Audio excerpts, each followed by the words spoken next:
I'm Guy Gain. And I'm Alex Martin. And welcome to Old Timey Time. Today we're going to take a look at the federal soldier and how he wore his uniform.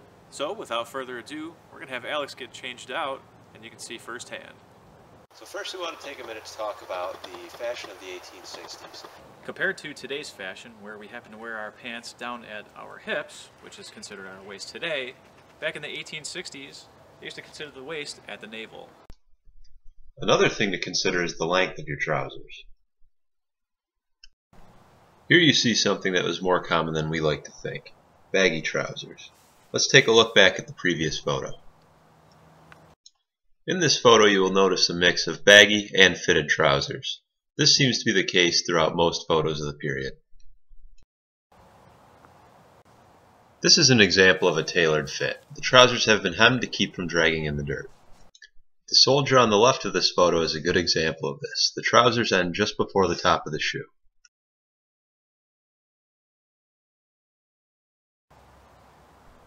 Some chose to blouse their trousers by tucking them into their socks.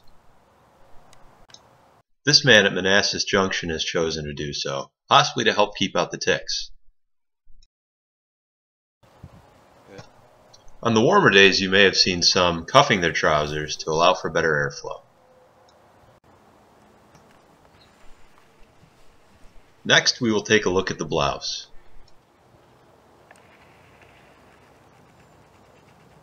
Here are a few different ways on how to wear your sack coat.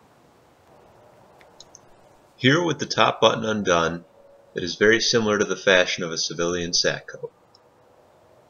Take notice in the next few images that this is done in more of a formal setting. You will notice that both the color sergeant and the corporal opposite of the line are both wearing their sack coats in this fashion. You also notice some soldiers undoing the bottom buttons of their jacket, both as a fashion statement and for better airflow. Or, to comply with regulations, you would wear it fully buttoned down. Now this is what a Union soldier would look like with his uniform and all of his gear on. Be sure to notice the haversack and the canteen are on above all of his other gear.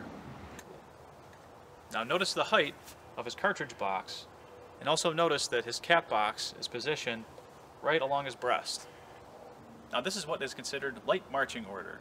Let's take a moment and I'll show you what full marching order looks like. Now this is what is considered one of the ways to do full marching order. You'll notice I'm not wearing a bedroll, as well as my gum blanket. Take notice that the canteen is put on over top of the bedroll to ensure you have easy access to it at all times.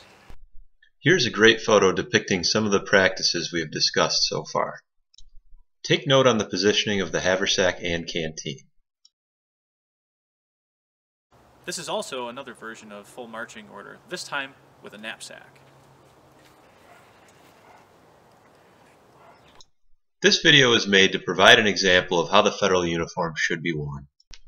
We have chosen a generic impression to better represent the Federal Army as a whole. If you have any further questions, please feel free to contact us at the email address in the description below.